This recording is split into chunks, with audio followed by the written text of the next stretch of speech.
Hi, writers. Are you ready? 1, 2, 3, 4. All right.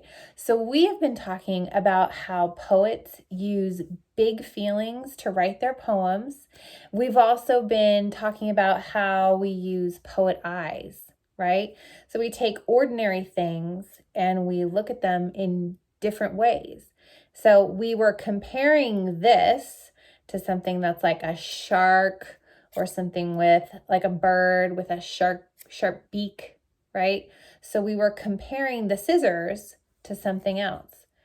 And I have to tell you that that's something that poets do all the time. They compare things to other things to give their poems more meaning. So poets can even compare their big feelings to things that they picture or images.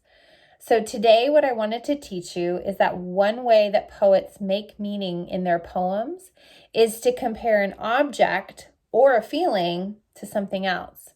So when I'm writing a poem, I try to make my meaning even stronger by turning ordinary lines into lines where I use comparisons. And that's called comparative language.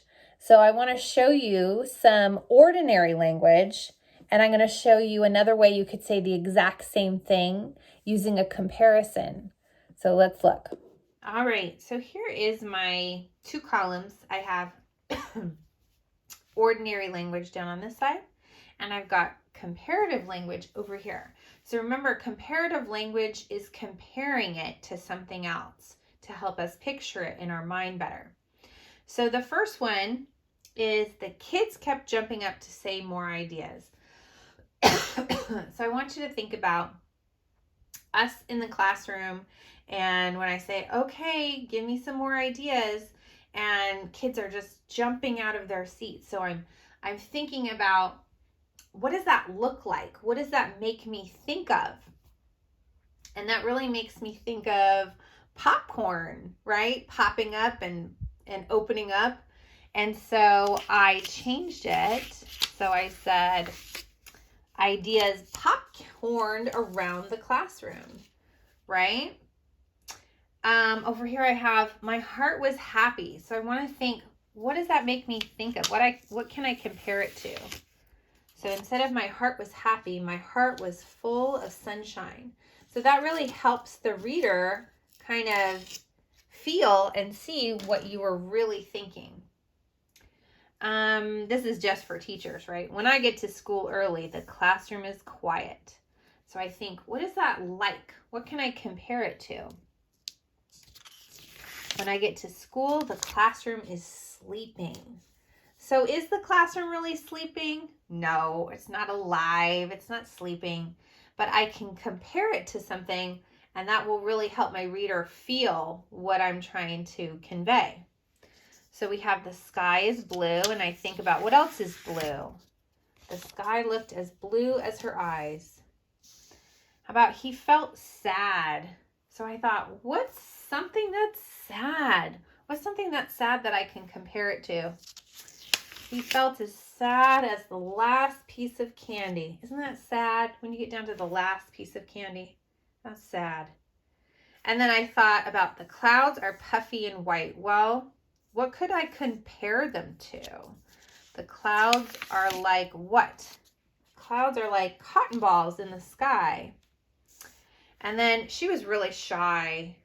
So I think, what is something that could be really shy? She felt as shy as a snail. And you'll notice the last one is not done. That one is for you. We lined up for class.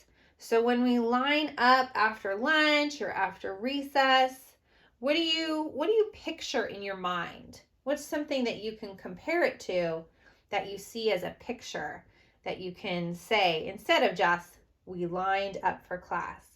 So you can send me your idea if you like. That would be fun. I'd love to see what you were thinking. All right, so real quick, I wanted to show you how I can use that comparative language in my own poetry. So this is one of my favorites here, right? This is the one that gave me that big feeling about Grandma, and the small moment was her making those pancakes. And so I have, Grandma makes the most delicious animal pancakes, any shape I want. Grandma, I want a giraffe for breakfast. It comes to my plate in pieces.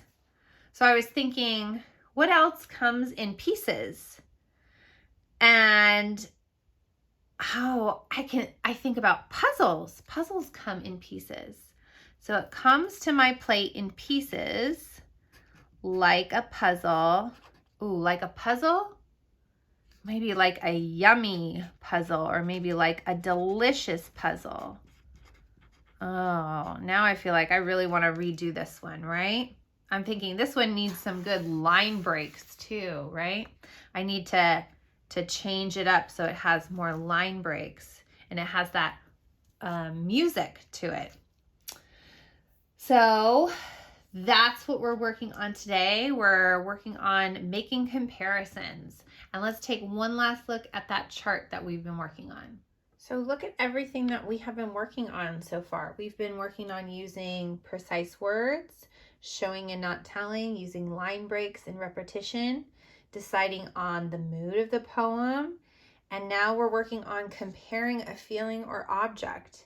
So whenever you write, but especially in poetry, if you want readers to really feel and see what you're saying, one thing you can do is use comparisons. All right, have fun writing. Bye.